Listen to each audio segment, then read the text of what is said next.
Hi, this is Kylie Swenson. I am the editor of Remix Magazine, and I am here with Just Blaze.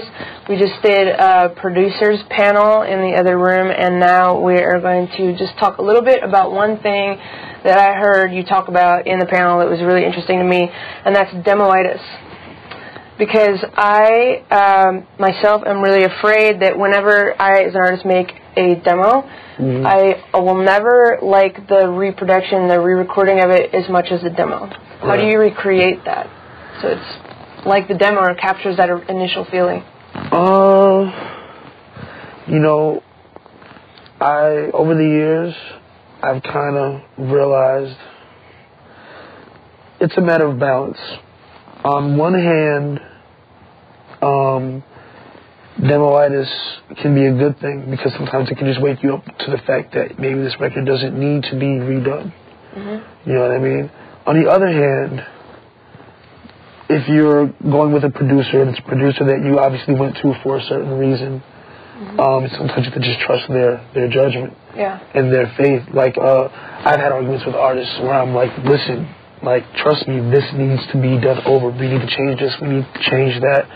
And ultimately, they'll come back to me, 6 months later or a month later, whenever the record is done or whenever it's out and it's sold tons of records. They're like, you know what, you were right. And after a month of me listening to the new version straight, I realized what you were doing. And they, because the thing is when you get demo-itis, you don't know it. A lot of times. Like at first you're just like, it just feels different. Like, that's because it is different. But I think the trick to maybe, there's really no way around it, but one of the tricks is, or one of the things that I think you should do when you're producing the song that's already been done, is to just not lose the essence of what made it special in the first place. Like don't lose what captured your heart about that record. How do you do that though, A lot of times with most songs, it'll be like there's usually one or two key elements that are what really strike you about a record. And everything else is kind of just the shape around it. Like, if you love that guitar riff or that guitar melody, not only don't change it, use the same one. Take it from the original master and use it in your new one. You know what I mean?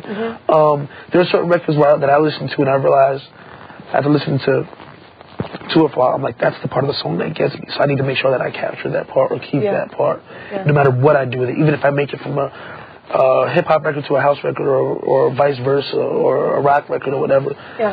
Keep that melody. And there's certain key balances you might want to keep, like, as far as the mix levels, like relative mix levels. In other words, if you're kind of digging the way that the percussion is playing off of, say, the acoustic guitar or whatever, and something about the way those two are bouncing off of each other are what initially grabbed you about the record. If that's what you love, keep that. And work around it and build around it.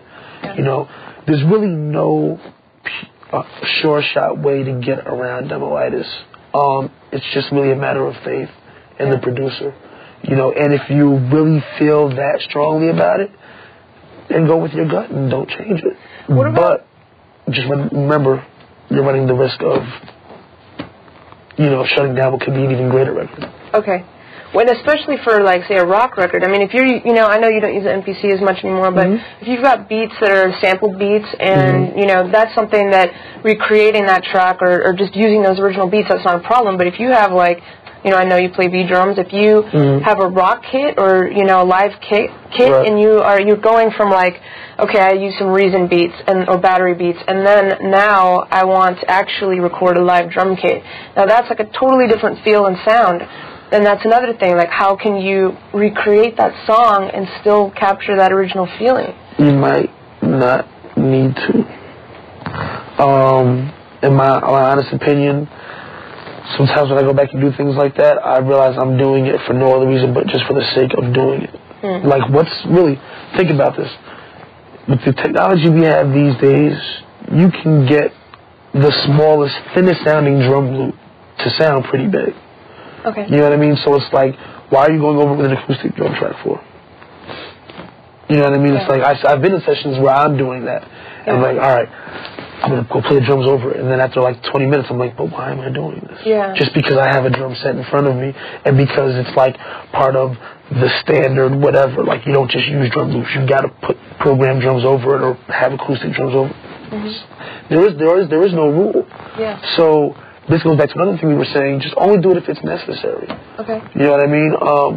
A lot of times when you go and you start adding all these things to records, and you know, you start realizing after a while, you have to stop and ask yourself, why am I doing this? What am I contributing to the record? Other than to say, like, I used to be a maniac.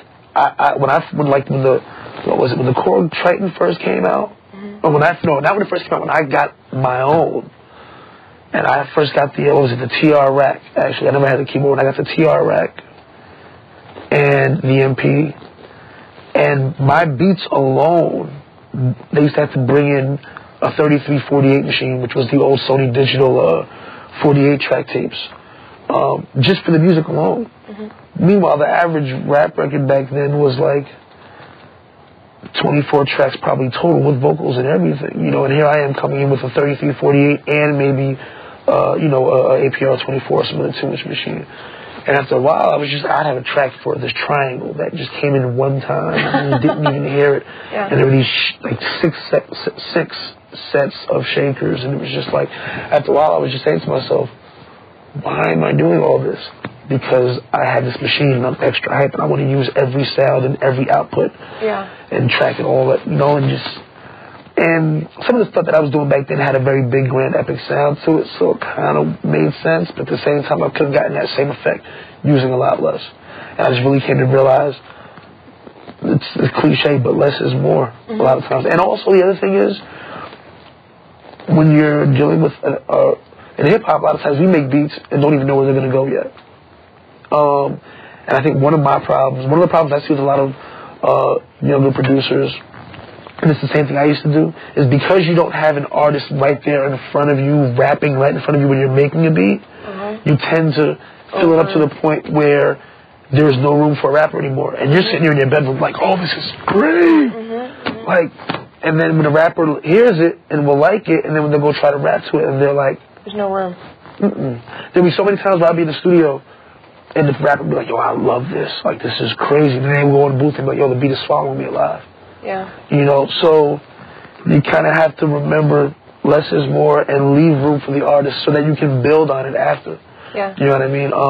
And arrange and things like that. Like, you don't want to try to arrange too much before you even have a song written to it. Because, A, you're kind of shooting your load before anything happens, and you're restricting the artist. And most artists don't like to feel restricted. You know what I mean? Pro Tools has made it so that a lot of times artists are going in now, whereas 10 years ago, if you put an artist in the studio, you know, unless they were like a very, you know, well versed in the studio, they couldn't do anything. Nowadays, almost everybody I know knows how to use Pro Tools, and is sitting there opening up their own sessions, doing arranging their own grids, and taking the beats and changing them around themselves. So it's like, you know, as a production has got to be somewhat of a collaborative between you and an artist. So leave space for that artist. And if you didn't leave space, do you, like, you know, mute tracks or carve out space? Yeah, the only problem is when you do that, it's kind of like that false illusion that I was talking about, where the artist first hears a beat and they're like, oh, this is great, and then it starts to overpower them, so then you say, well, let me mute this. But then when you mute it, it's like, oh, now the beat doesn't have the same feeling anymore. Yeah. So you kind of like that happened to me actually not long ago, maybe like a week ago. And I was in the studio working on something with Beanie Siegel, and he was like, hey, you should take this part out to give me more room to rap. And it was a vocal sample. And then when we took it out, it was like, oh, now the beat lost a major part of what made it hot. Yeah. So that's why I would say try to, you know, don't get me wrong, do it so you feel when you feel it's finished, but just remember to leave room for an artist. So how'd you compromise in that situation? We basically I told him, go ahead and just do the record and we'll figure it out later.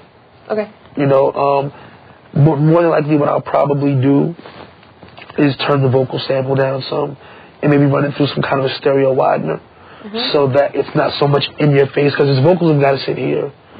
You can't have a vocal sitting here or his lead vocal sitting here and then a vocal sample from another song underneath him right directly the whole time. But you can take it, turn it a little bit lower, and then spread it out more, so it doesn't sound like it's right here. It sounds more like it's out here. You kind of pan it out on either side a little bit? Yeah, well, it's a matter of panning, but then also like using something like a H3000 or something like that to make it sound even wider. You know what I mean? So it really thins it out a little bit, but it doesn't take away from it being there. Okay. You know, the bottom line is when you're dealing with things like that, you can't have something riding in the same frequency range as the artist, because it's just they're gonna be fighting each other for space the whole time. Okay.